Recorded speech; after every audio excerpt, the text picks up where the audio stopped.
Messieurs les ministres, Monsieur le Président de la Commission, Messieurs les rapporteurs, chers collègues, comme vous, j'ai découvert ce matin qu'au lieu du super revenu d'engagement qu'il avait promis à la jeunesse, Emmanuel Macron va se contenter de réinventer l'actuelle garantie jeune avec ses mêmes limites. C'est toujours pareil au fond avec lui. Dès qu'il s'agit de passer de la parole aux actes, de passer des annonces télé à la réalité de l'hémicycle, c'est toujours le même gouffre entre les effets d'annonce et les mesurettes ridicules.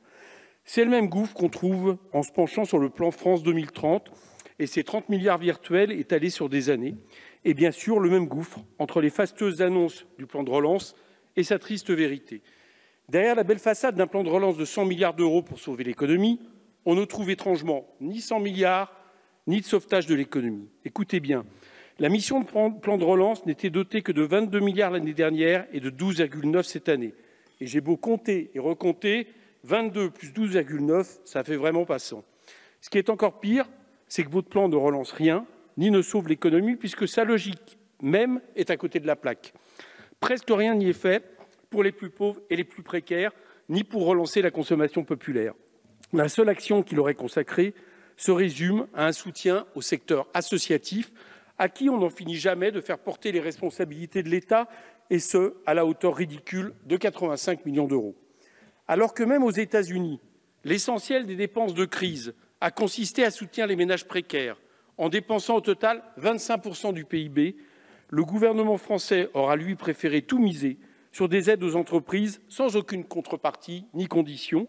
Résultat, aux États-Unis, on estimait que les revenus des plus pauvres allaient augmenter de 20% en 2021, quand chez nous, c'est le patrimoine des 500 plus grandes fortunes qui a augmenté de 30% en 2020 et de 100% depuis 2017.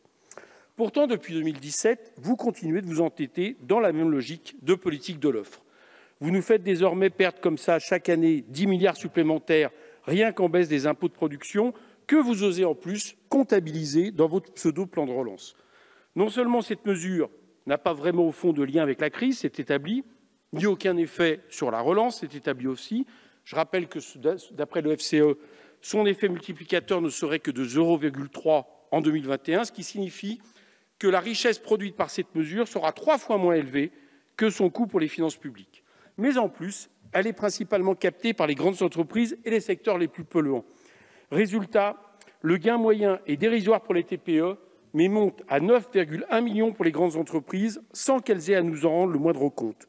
Voilà comment on se retrouve avec de grosses boîtes pétries d'argent, comme LVMH, qui se permettent de supprimer 12 830 emplois rien qu'en 2020, malgré toutes les aides reçues, bénéfices perçus et dividendes versés. Ou avec tant d'autres qui se permettent de délocaliser, comme le fait PPG avec le site de Beson, en emmenant les brevets, ou qui demandent même une liquidation judiciaire, comme le fait Bergams à Grigny, dont je soutenais les salariés en grève vendredi dernier et qui appartient justement à une des 500 plus grandes fortunes de France.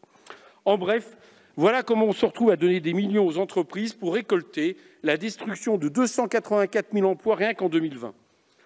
Pendant que les catastrophes de ce genre se suivent sans vous faire scier, vous continuez à jouer au donneur de leçons, oui, on assume bien l'expression, et à vanter sans relâche votre super plan de relance.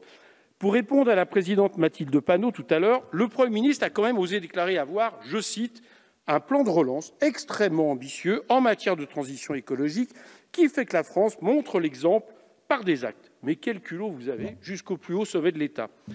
Quand vous dites ça, vous parlez bien du même plan de relance qui consacre un budget ridicule à l'écologie quand, selon l'INSEE, il faudrait 60 milliards d'euros d'investissements supplémentaires par an rien que pour atteindre l'objectif bas carbone. Du même plan de relance qui, en aidant les entreprises sans conditionnalité écologique, est une prime au productivisme. Du même plan de relance que votre ministère et ses opérateurs sont censés flécher et contrôler, alors que vous continuez de leur imposer des centaines de suppressions d'emplois en 2020. Du même plan de relance qui mise tout sur son budget de rénovation thermique sur MaPrimeRénov', ce dispositif assez bancal qui profite au privé et ne permet pas de mettre fin aux passoires thermiques, qui permet de rénover trop peu de logements par an, alors que selon le scénario Négawatt que notre candidat Jean-Luc Mélenchon a fait sien, il en faudrait 800 000 par an. Vous parlez du même plan de relance qui réussit l'exploit de placer dans ces mesures écolo du soutien au secteur nucléaire, aéronautique et automobile, tandis que le soutien aux énergies renouvelables baisse de près d'1 milliard dans le budget cette année. Chers collègues, ce n'est pas seulement culotté, c'est désespérant.